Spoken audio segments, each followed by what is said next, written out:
हम लोग का इंडियन पार्टनरशिप एक्ट 1932 का आज डे 2 होगा और आज मैं दोनों यूनिट खत्म कर दूंगा, relation of partners and dissolution of firm. ठीक है, अपने नया यूनिट चालू करते हैं। रिलेशन ऑफ पार्टनर, सेक्शन 9 और 10 का बात हो रहा है।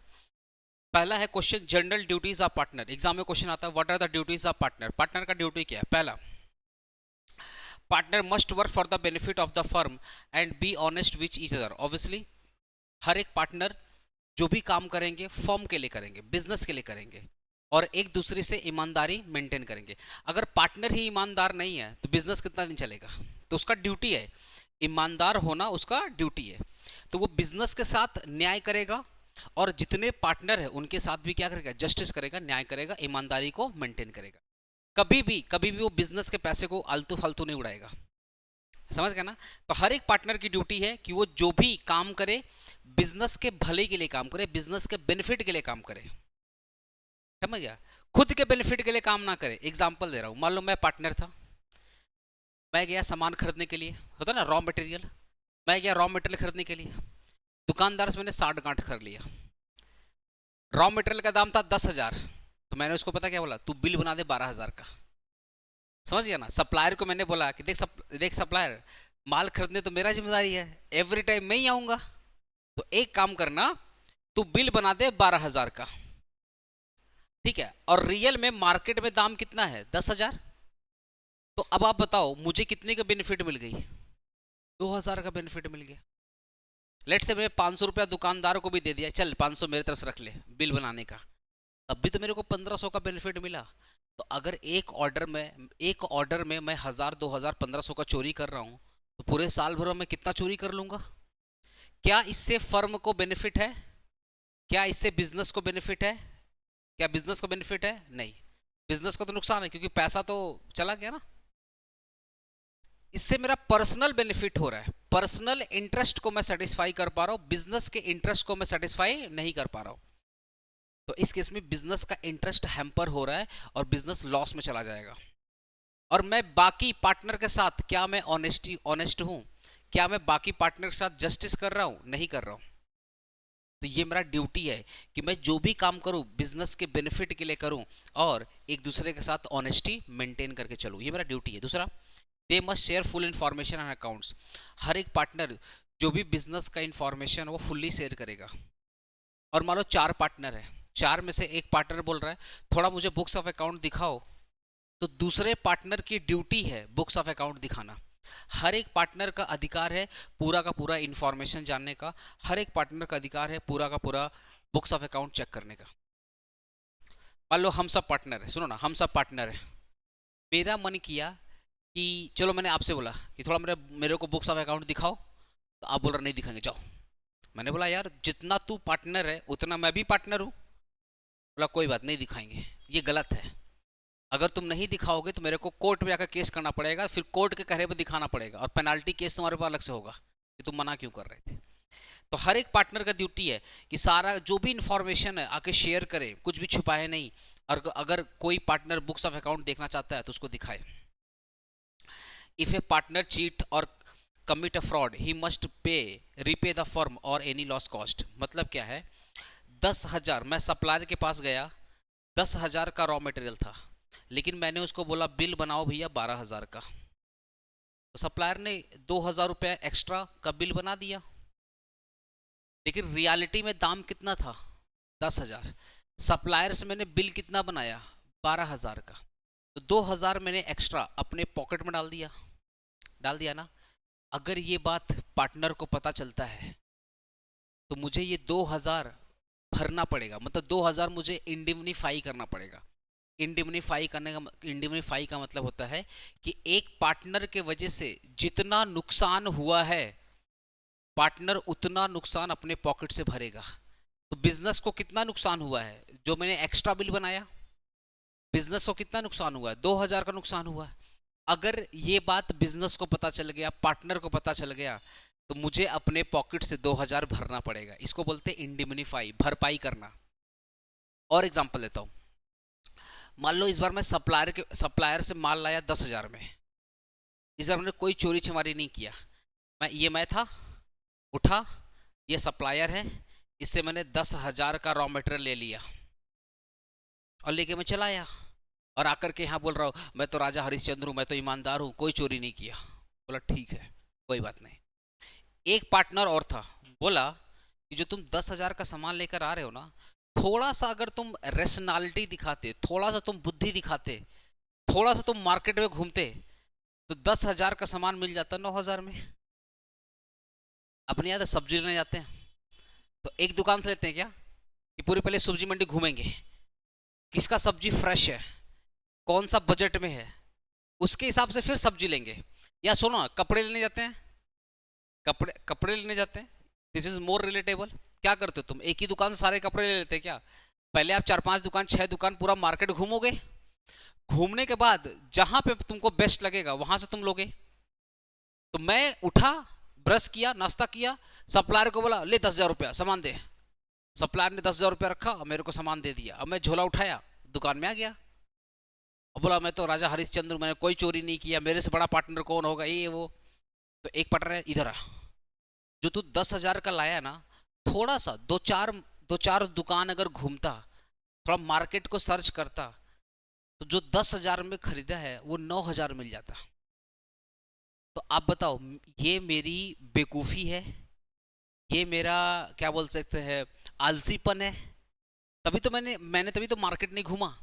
तो अगर किसी पार्टनर का लेजीपन के वजह से, आलसीपन के वजह से, उसकी बेवकूफ़ी की वजह से फर्म को नुकसान हो रहा है, तो ये पार्टनर का जिम्मेदारी है कि जितने रुपए का नुकसान हुआ चलो भरो। तो जो पार्टनर मेरे को पकड़ा ना, वो पता क्या बोला, अभिषेक ये जो तू सामान लेकर आया ना, बगल वाली दुकान में 9,000 का मिल रहा था, तू कितने में लाया? हम बोले तो 10 में लाया। बोला मार्केट क्यों नहीं घुमा तू? तो अब आप बताओ, मेरे वजह से फर्म को कितना नुकसान हुआ? 1,000 रुपया, तो मुझे भरना पड़ेगा। हाँ, ये भरना पड़ेगा, क्योंकि अगर आप बिजनेस कर रहे हो ना, आप अगर बिजनेस कर रहे हो, you must be rational, because आप खुद को रिप्रेजेंट नहीं कर रहे हो, आप पूरे बिजनेस को रिप्रेजेंट कर रहे हो। अगर सुनो ना, अगर आपका पार्टनर अपना लेजीपन की वजह से, अपना बेवकूफ़ी की वजह से अगर काम कर रहा है, तो नुकसान सिर्फ उसको नहीं हो रहा, नुकसान तो सबको हो रहा है, क्योंकि हर एक पार्टनर अपने आप में एजेंट है और हर एक पार्टनर अपने आप में क्या है, प्रिंसिपल है। तो जो मैं काम करूंगा वो सबके ऊपर अप्लाई होगा। तो अगर मेरे वजह से लॉस हो रहा है, तो ये लॉस सिर्फ मेरा नहीं है, ये लॉस सिर्फ मेरा नहीं, ये लॉस सबका है। इसीलिए कानून बोलता है कि अगर किसी पार्टनर के वजह से बिजनेस को नुकसान हुआ है, क्योंकि बिजनेस को नुकसान होने का मतलब सबको नुकसान हुआ है, तो जिसके वजह से नुकसान हुआ है वो उतना अमाउंट भरेगा। तो मेरे वजह से कितना नुकसान हुआ था, 1,000 रुपया, वो मुझे 1,000 भरना पड़ेगा। अरे भाई, मैं अपना पैसा लुटाऊं, कूड़ा में फेंक दूं, नाली में फेंक दूं, रास्ते में फेंक दूं, मेरा पैसा है ना। लेकिन जो पैसा तुमने 10,000 यूज किया वो तुम्हारा पैसा नहीं था, वो बिजनेस का पैसा था। बिजनेस का पैसा तुमको सोच समझ करके, रेशनैलिटी, बुद्धि लगा करके, मार्केट को सर्च करके फिर खर्च करना पड़ेगा, ऐसे थोड़ी खर्च करना पड़ेगा। ये फैक्ट भी है। कल को आपका कोई पार्टनर है, चलिए मैं आपसे पूछता हूँ, कल का कोई आपका पार्टनर है, आपने बोला 1,00,000 रुपया दिया, बोला जाइए जाइए सामान लेकर आइए, ठीक है। अब वो 1,00,000 रुपया का सामान लाया, बाद में आपने पता किया मार्केट में कि जो 1,00,000 रुपया में खरीदा है, मार्केट में उसका दाम 70,000 है, उसने खरीदा 1,00,000 में। अब मार्केट में अगर थोड़ा बहुत ढूंढता, उसको 70,000 का मिलता। अब आपको कैसा लगेगा? मैं आपसे पूछ रहा हूँ, आपको कैसा, आप क्या करोगे? पार्टनर को माला पहनाओगे, आरती करोगे कि कितना महान पार्टनर है? क्या करेगा, तुम क्या करेगा बताओ? लाइव स्टूडेंट तुम लोग क्या करेगा? लाइव स्टूडेंट तुम लोग क्या करेगा बताओ तो? मारना मत, बस पूछ रहा हूँ, तुम लोग करेगा क्या बता? लाइव वाले तुम लोग क्या करेगा? वैष्णवी क्या करेगी बाबू तुम बता तो? वैष्णवी क्या करेगी बाबू? सर उसको झाड़ू से मारेंगे सर। सौविक, शशांक, मैनेक, अदर्स जितने लोग हैं, आप लोग क्या करेंगे भाई? सिंपल सी बात है, आप प्रोफेशनली डील करिए ना। आप उसको बोलिए कि भाई 1,000 1,00,000 रुपया का जो तुम सामान लाया, थोड़ा सा मार्केट सर्च करता तो 70 मिलता, 70 मिलता। तो तुम्हारे वजह से कंपनी को कितना नुकसान, फर्म को कितना नुकसान हुआ है? 30,000 का। चलो 30,000 तुम भरो अपने पॉकेट से। ये करना पड़ेगा। ये इंडियन पार्टनरशिप एक्ट बोलता है, if a partner cheat a commit a fraud he must repay the firm for any loss और कॉस्ट। ठीक है, यहाँ पे ना चीट, कमिट और लेजीपन ये सब आता है, सब कुछ आता है इसमें। इसलिए अगर आप पार्टनर हैं तो आपको बहुत सोच समझ के बिजनेस करना पड़ेगा अच्छे से, और आपको बिजनेस के बेनिफिट के लिए काम करना पड़ेगा। एक वर्ड देख रहे हो, partner must work for the benefit. भाई बेनिफिट तभी होगा जब तुम मार्केट घूमेगा, थोड़ा सा दिमाग लगाएगा, तभी तो फर्म को बेनिफिट मिलेगा। तुम अगर लेजीपन में है तो बेनिफिट कैसे मिलेगा? ऑब्वियसली म्यूचुअल अग्रीमेंट रूल कि हर एक पार्टनर के decide their own duty and right through an agreement. Agreement के थ्रू हर एक पार्टनर अपना ड्यूटी को डिसाइड कर सकता है। मान लो हम लोग 4 पार्टनर थे, तो मैंने बोला पता है क्या, मैं मार्केटिंग करूंगा। आपने बोला सर मैं बुक्स ऑफ अकाउंट मेंटेन करूंगा, मेरा अकाउंट्स बहुत अच्छा है। तो हर एक पार्टनर अपना ड्यूटी और अपना जो ड्यूटी है, अपना राइट है, वो अग्रीमेंट के थ्रू डिफाइन कर सकता है। मतलब जब अग्रीमेंट बनता है तो उस अग्रीमेंट में मैं लिख दूंगा कि भाई मैं यही काम करूंगा, इसके अलावा मैं कुछ भी नहीं करूंगा। तो पार्टनरशिप एक्ट बोले ना, पार्टनरशिप जो एक्ट है बहुत फ्लेक्सिबल एक्ट है। ये बोलता तुमको जैसे पार्टनर बनना वैसे बन जाओ ना, तुमको जो काम करना बस अग्रीमेंट में लिख दो कि भैया हम यही काम करेंगे, इसके अलावा कुछ भी नहीं करेंगे।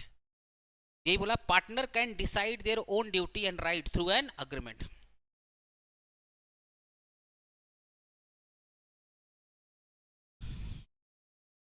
अ partner may be stop from doing other business while he is a partner. क्या बोल रहा है, एक पार्टनर दूसरे पार्टनर को रोक सकता है दूसरा बिजनेस करने से। मान लो हम लोग 4 पार्टनर थे, मेरा एक पार्टनर पता क्या बोल रहा है, मैं ये भी करूंगा और बगल में भी करूंगा। बोले नहीं भाई, या तो वो कर या तो ये कर, ये कर सकता मैं। मतलब मेरा एक पार्टनर है जो जो बोल रहा है कि मैं पार्टनरशिप भी निभाऊंगा और अपना एक तो दुकान भी साथ में चलाऊंगा। मैंने बोला नहीं, ऐसा नहीं हो सकता, क्योंकि अगर तुम दुकान भी साथ में चलाएगा, इधर भी आके काम करेगा, तो 2 जगह तेरा माथा बढ़ जाएगा। तो ना तू इधर कराएगा ना तू इधर कराएगा। तो ये मैं कर सकता हूं। अच्छा, पार्टनरशिप एक्ट पता क्या बोलता है कि अगर वो दुकान खोल रहा है, तुमको नहीं पसंद है तो मना कर दो। लेकिन अगर तुमको लग रहा है नहीं चलो ठीक है दुकान खोल रहा है, खोलने दे, तो खोलने दो। मतलब ये एकदम फ्लैक्सिबल एक्ट है। ये तुमको बोलता है कि अग्रीमेंट के थ्रू तुम अपना राइट और ड्यूटी को डिफाइन कर लो। मेरा अगर पार्टनर कोई दुकान एक्स्ट्रा खोल करके पैसा कमाना चाहता है, अगर मुझे पसंद है तब तो मैं वो काम करने दूंगा। अगर बाकी पार्टनर को पसंद नहीं आ रहा है, बाकी पार्टनर बोल रहा है नहीं भैया हमको नहीं पसंद आ रहा है, तब मैं अपने पार्टनर को रोक दूंगा कि भैया तुम ये काम नहीं कर सकते। लेकिन अगर बाकी पार्टनर का कंसेंट है, वो राजी हैं, तो ठीक है भाई करो, क्या तकलीफ है। समझ रहा मेरी बात? ओके।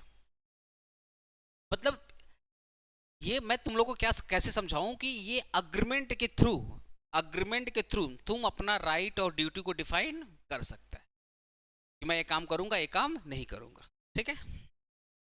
कंडक्ट ऑफ बिजनेस का मतलब हो गया all the partner can take part in the business unless the decide otherwise. हर एक पार्टनर का ड्यूटी है कि वो बिजनेस में पार्टिसिपेट करे, अनलेस डिसाइड अदरवाइज का मतलब क्या है, ये 4 मान लो ये 4 पार्टनर थे, तो हम लोग जब अग्रीमेंट बना रहे थे तो उसमें ये इनका नाम था मिस्टर सी। तो हमने अग्रीमेंट लिख दिया था कि मिस्टर सी डिसीजन में पार्टिसिपेट नहीं करेंगे, डिसीजन में पार्टिसिपेट नहीं करेंगे। थोड़ा सा बकलोल टाइप का था। हम बोले ये डिसीजन में जब भी हम लोग डिसीजन लेंगे ये उसमें पार्टिसिपेट नहीं करेगा, तो नहीं करेगा। अगर मिस्टर सी आकर के बोलते नहीं हम डिसीजन लेगा, बोला देख भाई अग्रीमेंट में लिखा हुआ कि तू डिसीजन में पार्टिसिपेट नहीं कर सकता। अच्छा, ऐसा कोई अग्रीमेंट नहीं है, अग्रीमेंट में कहीं पर भी नहीं लिखा है कि कौन डिसीजन लेगा और कौन डिसीजन नहीं लेगा। तो इस केस में हर एक पार्टनर के पास राइट है कि वो बिजनेस का डिसीजन ले सकता है। जब डिस्कशन हो रहा तो डिस्कशन में पार्टिसिपेट कर सकता है। लेकिन अगर आपने अग्रीमेंट में लिख दिया कि ये बिजनेस डिसीजन में ये रहेगा और ये नहीं रहेगा, तो जिसका नाम लिखा है अग्रीमेंट में वो बिजनेस डिसीजन में रहेगा और जिसका नाम नहीं लिखा है वो नहीं रहेगा। कल को अगर वो आने की कोशिश भी करेगा तो अपने बोल देंगे भैया तुम्हारा नाम तो नहीं लिखा, तुम नहीं आ सकते। समझ गए ना? इसलिए बोलते हैं अनलेस अदरवाइज। सोचो ना कितना अच्छा एक्ट है बोलता अपने हिसाब से कानून बना लो, अपने हिसाब से कानून बना लो कि तुमको जो पार्टनर पसंद है उसको साथ तुम पार्टनरशिप कर लो।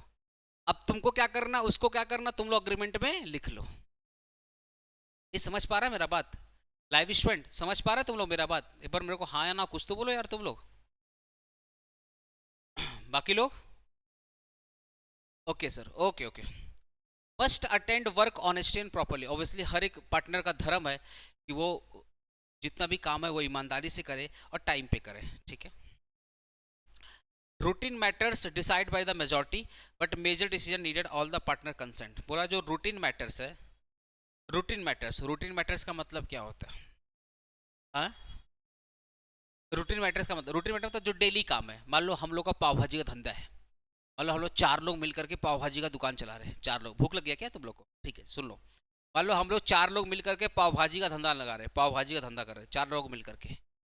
तब रूटीन वर्क क्या है? सब्जी कितना आएगा, ब्रेड कितना आएगा, बटर कितना आएगा, यही तो डेली का धंधा है। तो बोला जो डेली डिसीजन लेना है, डेली डिसीजन लेना है, तो उसमें मेजोरिटी जो बोलेगा वही होगा। मान लो 4 का मेजोरिटी क्या होता? 3। अरे 4 का मेजोरिटी कितना होता? 3। तो अगर 3 लोग बोल रहे हैं नहीं आज जो ब्रेड है ना डबल लाना क्योंकि आज धंधा ज़्यादा होगा, क्योंकि आज वीकेंड है। एक जन पता क्या बोल रहा है, मत लाओ बेकार है, सड़ जाएगा, ये रह जाएगा। लेकिन 3 पता क्या बोल रहा है, नहीं आज ब्रेड डबल लेकर आना, आज संडे है, आज ज़्यादा भीड़ होगा, लोग फैमिली लेकर आएंगे, खाएंगे पिएंगे, तो जितना ब्रेड आता है डबल लेकर आना। तो मेजॉरिटी ने कितना बोला? डबल, तो डबल होगा, क्योंकि ये रूटीन वर्क है, रूटीन वर्क है। अब मान लो पहले राम मंदिर में पाव भाजी का दुकान था, अब ये लोग बोल रहे नहीं अब हम लोग ना, अब हम लोग एक राजर हाट में पाव भाजी का ब्रांच खोलेंगे। तो ये रूटीन वर्क नहीं है। ये ब्रांच खोलना क्या रूटीन वर्क है? नहीं, ये रूटीन वर्क नहीं है। तो अगर कोई काम रूटीन वर्क नहीं है तो इसमें चारों के चारों पार्टनर का हाँ होना चाहिए। मान लो 3 पार्टनर बोल रहा हाँ ठीक है राजर हाट पे खोल दो, खोल दो, बहुत बढ़िया बहुत बढ़िया, भीड़ हो रहा है धीरे धीरे, खूब बिकेगा खूब बिकेगा। एक पार्टनर बोल रहा नहीं भैया हम राजर हाट में नहीं खोलने देंगे, हमको पसंद नहीं है वो एरिया, हमको पसंद नहीं है, जाते तो मच्छर काटते हैं, मेरे को एरिया पसंद नहीं है। तो मतलब 3 बोल रहे राजर हाट में ब्रांच खोल दो, आया सामने। एक बोल रहे कि राजर हाट में ब्रांच नहीं खोलेंगे, तो इस केस में नहीं खुलेगा, क्योंकि जो रूटीन मैटर है, जो रूटीन मैटर है वो तो मेजोरिटी डिसाइड करेगा। लेकिन जो मेजर डिसीजन है जैसे ब्रांच खोलना, ये सब क्या मेजर डिसीजन है, उसमें सारे के सारे पार्टनर का कंसेंट होना चाहिए। हर एक पार्टनर बुक्स ऑफ अकाउंट को चेक कर सकता है। अगर पार्टनर मर गया तो उसका जो लीगल हायर है, उसका बच्चा, उसकी बीबी, समझ गया, उसके उसके पेरेंट, वो बुक्स ऑफ अकाउंट और प्रॉफिट ले सकते हैं। अगर पार्टनर मर गया तो उसका बीबी बच्चा या उसके घर का कोई भी आदमी जिसको अपने लीगल रिप्रेजेंटेटिव या लीगल हायर बोलते हैं, वो आकर बुक्स ऑफ अकाउंट को देख करके प्रॉफिट ले सकता है। क्योंकि देखो पार्टनर मर गया, मान लो हम लोग 4 पार्टनर थे, तो 4 में से एक बेचारा मर गया, तो बचे कितने? 3। अब इसका बच्चा, ये उसका बच्चा है, आकर के बोल रहा है अंकल मेरे पापा कितना हिसाब है? तो मैंने बोला बेटा तुम्हारे पापा का हिसाब ना 1 लाख बनता है। तो अंकल बोल रहा है एक बार बुक्स, ये बोल रहा है अंकल एक बार बुक दिखाइए ना। भाई झूठ बोल सकता है कि नहीं झूठ बोल सकता है? इसलिए जो लीगल हायर है उनके पास पूरा का पूरा अधिकार है, वो बुक्स ऑफ अकाउंट को चेक कर सकते हैं। भाई बाकी भाई पापा मर गए या दादा मर गए या चाचा मर गए या कोई भी मर गया,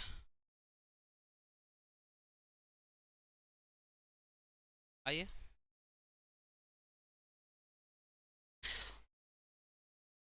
rights and liabilities of the partner, आ जाओ rights and liabilities of the partner. पहला, no extra salary unless agreed. पहला, अगर पार्टनर एक्स्ट्रा सैलरी का डिमांड नहीं कर सकता, बट अगर अग्रीमेंट में लिखा है तब तो देना पड़ेगा। कल पढ़ाए थे ना कि अग्रीमेंट में तुम अपने हिसाब से टर्म्स एंड कंडीशन डाल सकते हो। अगर एक पार्टनर बोलता नहीं हमको सैलरी चाहिए, अब ये बात अगर अग्रीमेंट में लिखा है तब तो देना पड़ेगा, अदरवाइज नहीं देना पड़ेगा। Profit and losses shared equally unless the otherwise. Normally जो प्रॉफिट और लॉस होता है वो बराबर बराबर बढ़ता है, बट अग्रीमेंट में जो रेशियो लिखा है उसी रेशियो से होगा। अग्रीमेंट में कुछ और लिखा है तो उसके हिसाब से होगा। Interest on capital given only from the profit and only if agreed. जो इंटरेस्ट ऑन कैपिटल है वो प्रॉफिट से दिया जाएगा। कब दिया जाएगा? जब अग्रीमेंट में लिखा है तब। अगर अग्रीमेंट में नहीं लिखा है तो मत देना। अगर एडवांस मनी कोई पार्टनर दिया है, अगर कोई पार्टनर ने एडवांस मनी दिया है तो 6% का इंटरेस्ट, 6% का जो इंटरेस्ट है उसको मिलना चाहिए, ठीक है। ये उसका राइट है। If a partner spend for a firm or in emergency he must paid back. Emergency का मतलब क्या है, मान लो ये पाव भाजी का दुकान था, आग लग गया, यहाँ पे आग लग गया, तो इमरजेंसी में अगर मान लो मैं गले में बैठा था, याद है ना, मैं दुकान में बैठा था, बाकी 3 पार्टनर कहीं और थे, लेकिन मैं गले में बैठा था, अब आग बुझाने के लिए मुझे एक्स्ट्रा पैसा खर्चा करना पड़ गया, तो जब आग बुझ जाएगा तो ये तीनों पार्टनर का धर्म है कि जो भी मेरा एक्स्ट्रा लगा वो मुझे दे दे। हाँ, if A partner spend for firm, अगर पार्टनर ने बिजनेस के लिए खर्चा किया है या इमरजेंसी में खर्चा किया है, ही मस्ट पेड बैक। अच्छा, ये भी हो सकता है कि मैं कस्टमर से तगादा लेने गया, तगादा समझता ना, उधारी, मैं कस्टमर से उधारी पैसा लेने गया, अब आने जाने का भाड़ा तो लगा, तो ये फर्म का जिम्मेदारी है कि जो भी भाड़ा लगे वो मुझे दे दे, क्योंकि देखो पैसा बिजनेस के नाम पे आ रहा है, तो मैं अपना पर्सनल पैसा क्यों खर्चा करूं, पैसा तो बिजनेस के नाम पे आ रहा है ना, तो फर्म मेरे को, फर्म के लिए मैं पैसा लेने गया, पैसा मैं फर्म के लिए लेने गया, तो फर्म का जिम्मेदारी है मुझे क्या करे, रिटर्न बैक करे। इफ ए पार्टनर केयरलेस, आ जाओ केयरलेस वाला, केयरलेस वाला याद है, बेवकूफ़ी किया था, he must repay the firm for any loss. अगर कोई पार्टनर केयरलेस है, रेशनल नहीं है, लेजी है, तो जो उसके वजह से, उसके केयरलेस के वजह से कितना नुकसान हुआ है वो सब बिजनेस को वापस करेगा। 10,000 का सामान 12,000 में लाया बेवकूफ़ी की वजह से, तो 2,000 नुकसान हुआ।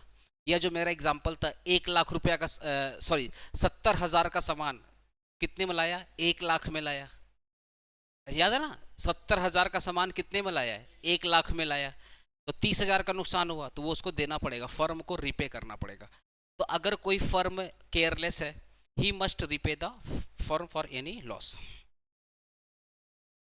Property of A firm, section 14 और 15, फर्म की प्रॉपर्टी में क्या क्या सकता है, जो पार्टनर लेकर आएगा, व्हाट ब्रिंग्स, जो पार्टनर लेकर आए, मान लो कोई पार्टनर है, वो बोल रहा है कि मेरा ऑफिस है, शेयर कर लो, बहुत सारे पार्टनर के पास ना प्रॉपर्टी होती है, टेबल होता है, चेयर होता है, ऑफिस होता है, बोले ये ऑफिस हम बिजनेस को दे रहे हैं, तो जो भी पार्टनर लेकर के आ रहा है उसको अपने क्या बोलते हैं, कैपिटल बोलते हैं। तो what brings, what partner brings, वो प्रॉपर्टी ऑफ द फर्म हो जाएगा। What firm by for the business, firm ने जो परचेज किया, मान लो फर्म ने एक टेबल परचेज किया, चेयर परचेज किया, कैमरा परचेज किया, लाइट परचेज किया, वो भी उसका कैपिटल, वो भी उसकी प्रॉपर्टी है। गुडविल, ऑब्वियसली रेपुटेशन, तो जो भी रेपुटेशन फर्म कमा रही है तो वो तो फर्म का ही होगा। Property is used only for the business firm, जो फर्म की प्रॉपर्टी है, जो फर्म की प्रॉपर्टी वो बिजनेस के लिए ही यूज होगी, फर्म के लिए यूज होगी, पर्सनल प्रॉपर्टी नहीं यूज होगी, ठीक है। Just using personal property for a business doesn't make it firm property unless agreed. अगर आप अपना पर्सनल प्रॉपर्टी बिजनेस के लिए यूज कर रहे हो तो इसका मतलब ये फर्म की प्रॉपर्टी नहीं है, लेकिन अगर अग्रीमेंट में लिखा है तो मान लिया जाएगा। बोले ना फ्लेक्सिबल है।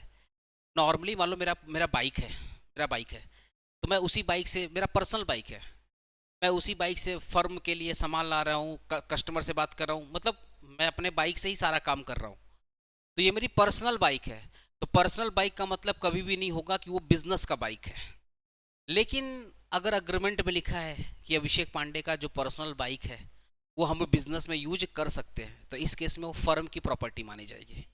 समझ गए ना। लेकिन अगर ऐसा कुछ भी नहीं लिखा है तो वो मेरी अपनी प्रॉपर्टी होगी। समझ गया। तो अगर आप कोई पर्सनल प्रॉपर्टी बिजनेस के लिए यूज कर रहे हो तो इसका मतलब ये नहीं है कि वो फर्म की प्रॉपर्टी है, अनलेस अग्रीड। अगर अग्री है, मतलब अग्रीमेंट में लिखा है कि अभिषेक पांडे की जो बाइक है वो बिजनेस में यूज होगा, तो इस केस में मान लेंगे कि अभिषेक पांडे की बाइक पर्सनल के साथ साथ फर्म की भी प्रॉपर्टी है। पर्सनल प्रॉफिट बाय पार्टनर, अगर कोई पार्टनर पर्सनल प्रॉफिट कमा रहा है, पर्सनल प्रॉफिट कमा रहा है, सुनो सुनो सुनो, याद करो 10,000 का रॉ मटेरियल था, बिल कितने में बनाया था, 12,000 में, तो पर्सनल प्रॉफिट कितना कमा रहा था, 2,000। पहली बात, वो ऐसा कर नहीं सकता, अगर कर दिया तो उसको रीबैक करना पड़ेगा, इंडिमनीफाई करना पड़ेगा। A partner can not earn the profit, a partner can not earn the profit, a partner can not earn the profit using the firm ने गुड्स एंड क्लाइंट। पार्टनर कभी भी प्रॉफिट, पर्सनल प्रॉफिट अर्न नहीं कर सकता firm के नाम पे। या तो बिल बनवाया था किसके नाम पे, फर्म के नाम पे बिल बनाया था। किसी भी तरीके से कोई भी पार्टनर पर्सनल प्रॉफिट नहीं कमा सकता using the firm name goods or client. If he does the similar business makes money he must give the profit of the firm. If he does the similar business and makes money. अच्छा, similar business का बाद में समझाऊंगा, पहले समझो। If he make the money, अगर उसने personal profit कमा लिया, अगर उसने पर्सनल प्रॉफिट कमा दिया, he must give profit to the firm. समझ गया ना, सिंपल सी बात है। हाँ, कि अगर वो फर्म का नाम यूज करके, सुनो ना, अगर वो फर्म का नाम यूज करके पर्सनल प्रॉफिट कमाता है तो ऑब्वियसली पर्सनल प्रॉफिट कमाएगा तो साइड में लेके जाएगा, किसी को तो देगा नहीं। तो लॉ ये बोलता है कि कोई भी फर्म, कोई भी पार्टनर अगर पर्सनल प्रॉफिट कमा रहा है तो उसको रिटर्न बैक करना पड़ेगा, क्योंकि पर्सनल प्रॉफिट आप नहीं कमा सकते। आप जो भी प्रॉफिट कमाएंगे उसमें बंटवारा होगा, आप पर्सनली कुछ भी नहीं कमा सकते फर्म के नाम पे। ठीक है, समझ गया ना, यही था पर्सनल प्रॉफिट का कॉन्सेप्ट। बस ये सिमिलर बिजनेस मतलब वही है कि बेसिकली क्या हो गया कि मान लो, एग्जांपल दे रहा हूँ, मान लो हम लोग का सीए फर्म है। सुनो, मान लो मैं सीए, मेरा दोस्त सीए, हम दोनों ने मिलकर के फर्म चालू कर दिया। तो मान लो एक क्लाइंट आया, वो बोला आपका फीस कितना है। मैं बोला सुनो, अगर तुम मेरे फर्म से सर्विस लोगे तो फीस रहेगा 5,000, लेकिन अगर मैं तुमको पर्सनल सर्विस दे दूंगा तो 3,000 का फीस लूंगा।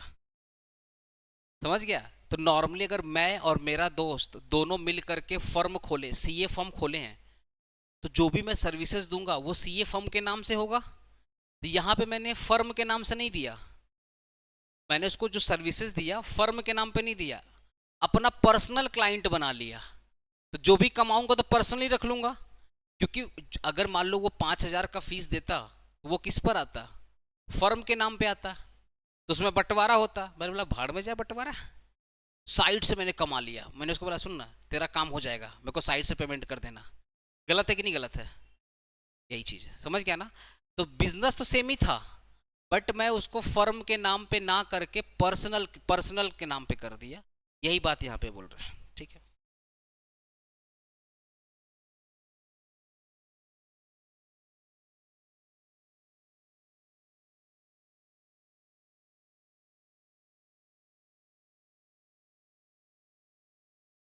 Rights and duty after the change in form. If the firm change, like नया पार्टनर आया या एक्सपायरी ऑफ द टाइम, मतलब फर्म का मान लो दो टाइम के लिए डिसाइड किया था, the duty and right stay the same unless the agreed otherwise. इसका थोड़ा अच्छा समझना, ये इंपॉर्टेंट लाइन है। If the firm changes, firm में चेंजेस आया, क्या चेंजेस आया, या तो नया पार्टनर आया, या expiry of the partner, expiry of time, कोई पार्टनर रिटायर हो गया, या तो नया पार्टनर आया, या तो कोई पार्टनर रिटायर हो गया, या कोई टर्म्स एंड कंडीशन थी वो खत्म हो गई। याद है ना कि 2 साल के बाद बिल्डिंग, अगर 2 साल तक पार्टनरशिप चलेगा, आफ्टर 2 इयर्स हम इसको एंड करेंगे। लेट से 2 साल खत्म हो गया, तो अब क्या है, 2 साल के बाद खत्म करने की बारी है, इसको बोलते हैं एक्सपायरी ऑफ टाइम। वही बोल रहा है कि अगर कोई नया पार्टनर आया या कोई पार्टनर रिटायर हो गया, या जितने सालों के लिए आपने बिजनेस चालू किया था वो साल खत्म हो गया, duty and right stay the same unless the agree otherwise. बोल रहा है कि जब बिजनेस चालू किए थे उस वक्त जो ड्यूटी और राइट था, नया पार्टनर के आने के बाद ड्यूटी और राइट क्या रहेगा, सेम रहेगा। अगर पार्टनर रिटायर हो गया तो रिटायर होकर अगर वो जा रहा है तो उसके बाद भी जो भी राइट और लायबिलिटी क्या रहेगा, सेम रहेगा। लेट से हम लोग जब बिजनेस चालू किए थे 2 साल के लिए चालू किए थे कि 2 साल करेंगे, 2 साल बाद बंद करेंगे। अब 2 साल खत्म हो गया, लेकिन मन है कि और बिजनेस करते रहें। तो इस केस में कानून यही बोलता है कि ड्यूटी और लायबिलिटी जो पहले था वही आगे भी रहेगा। मतलब मैं तुमको अगर एक लाइन में समझाऊं, बिजनेस में कुछ भी चेंज हो रहा है फर्क नहीं पड़ेगा, जो ड्यूटी राइट लायबिलिटी पहले था वही आज भी रहेगा। अनलेस एंड अदरवाइज का मतलब क्या है, अगर तुम अग्रीमेंट में लिखते हो कि नहीं एडमिशन होने के बाद ये राइट होगा, या कोई पार्टनर अगर रिटायर होगा तो ये राइट होगा, तो जैसा अग्रीमेंट में लिखा है वैसा फॉलो करेंगे। लेकिन अगर अग्रीमेंट साइलेंट है, कुछ भी नहीं बोल रहा है, अग्रीमेंट अगर साइलेंट है, कुछ भी नहीं बोल रहा है, तो यही मानेंगे जो अधिकार पहले था वही आज भी है, जो लायबिलिटी पहले थी वही आज भी है, कुछ भी चेंजेस नहीं आया। समझ गया ना? लाइव स्टूडेंट बताओ ना, ये 7 नंबर टॉपिक समझ में आया, सेक्शन 17, प्लीज बोलिए। लाइव स्टूडेंट आपको समझ में आया ये चीज?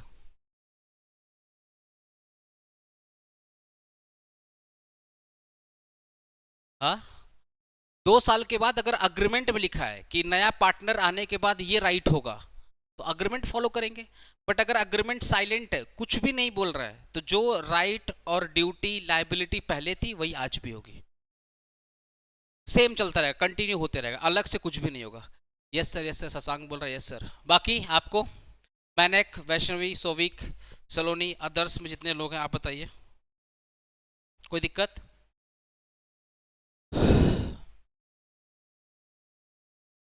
No sir, no sir, no sir, okay, ठीक। Relation to the third party, पहला, partner is agent of the firm. Partner क्या है? फर्म का एजेंट है। ना सिर्फ फर्म का एजेंट है, दूसरे पार्टनर का भी क्या है? एजेंट है। तो every partner is agent of the firm, what he does in the business bind the firm. कोई पार्टनर कुछ भी करेगा वो फर्म को बाइंड करेगा। बाइंड करने का मतलब, बाइंड करने का मतलब पार्टनर ने जो भी ट्रांजैक्शन किया, जो भी डिसीजन लिया, वो माना जाएगा फर्म का डिसीजन है, वो फर्म का ट्रांजैक्शन। ऐसा थोड़ी होगा कि पार्टनर ने कोई लोन लिया तो बाकी पार्टनर बोलते नहीं हमको नहीं पता, भाड़ में जाओ, तुमको मानना पड़ेगा। एक पार्टनर कुछ भी करेगा, माना जाएगा सबने किया है, और माना जाएगा ये फर्म का डिसीजन है। क्योंकि फर्म क्या है? एक आज बिजनेस क्या है? एक आर्टिफिशियल बॉडी है। बिजनेस तो हम ही लोग करते हैं। अभिषेक पांडे क्लासेस क्या है? एक आर्टिफिशियल बॉडी है। डिसीजन कौन ले रहा है? अभिषेक पांडे ले रहा है। तो अभिषेक पांडे ने जो भी डिसीजन लिया, मान लिया जाएगा ये किसने डिसीजन लिया है? अभिषेक पांडे क्लासेस ने लिया। समझा मेरा बात? वही बात है, every partner is agent of the firm, what he does in business bind the firm. ठीक है। इम्प्लाइड अथॉरिटी का मतलब क्या होता है? Partner can do usual business act but they can not. Partner का जो अपना राइट है, ड्यूटी है, वो अपना काम करते रहेंगे, बट दे कैन नॉट, वो क्या क्या काम नहीं कर सकते? Start arbitration, open account in own name. Arbitration का मतलब क्या है? जैसे सुनो, ध्यान सुनो, आर्बिट्रेशन का मतलब क्या? मान लो दो पार्टनर आपस में लड़ रहे हैं, दो पार्टनर आपस में लड़ रहे हैं, तो नॉर्मली क्या होता है, मैटर कहाँ जाना चाहिए? कोर्ट में। तो वो कोर्ट में ना ले जा करके कहाँ ले जा रहा है? आर्बिट्रेटर के पास ले जा रहा है। या आर्बिट्रेटर, आर्बिट्रेटर कौन होता? सुनो, जैसे दो लोग लड़ रहे हैं तो तीसरा आदमी आकर के मामला सुलझाता है। अरे अपने दो दोस्त लड़ते हैं तो अपने जाकर क्या करते हैं? मामला सुलझाते हैं। तो पार्टनर क्या कर रहा है? या तो खुद से मामला सुलझा रहा है, खुद से मामला सुलझा रहा है, या किसी दूसरे पार्टी को हायर करके मामला सुलझा रहा है, और मामला सुलझा करके कमीशन खा रहा है। ये काम वो नहीं कर सकता। स्टार्ट आर्बिट्रेशन का मतलब कोई भी पार्टनर अगर लेट से मामला हो रहा है तो कहां जाएगा? कोर्ट में जाएगा। ये सब काम नहीं करेगा।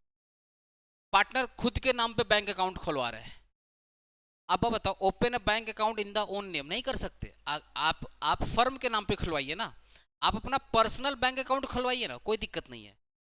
लेकिन बिजनेस में अगर आप हो और बैंक अकाउंट खुलवाना है तो बिजनेस के नाम पे ही खुलवाना पड़ेगा, अपने पर्सनल नाम पे आप नहीं खुलवा सकते।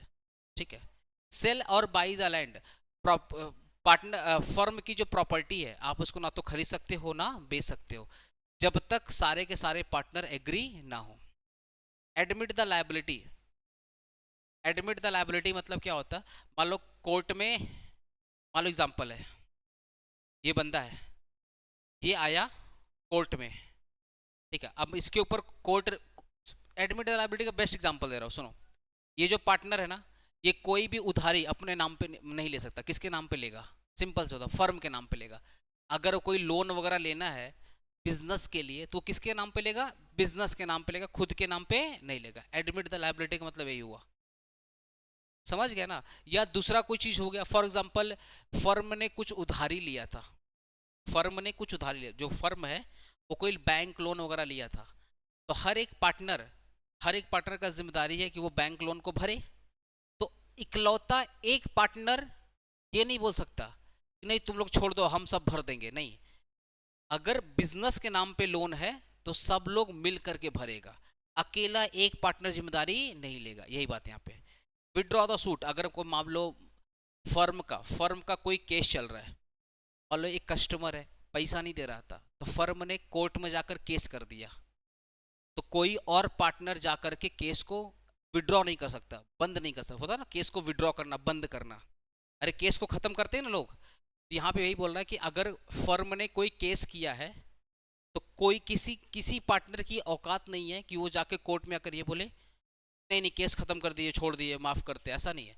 अगर केस खत्म करना है तो सारे पार्टनर एक साथ में जाएंगे और रिटर्न में लिख कर देंगे भैया हम केस खत्म करना चाहते हैं। कोई इकलौता एक पार्टनर ये काम नहीं कर सकता। ठीक है, बस आज के लिए इतना ही, मेरे को थोड़ा निकलना लेट हो रहा है।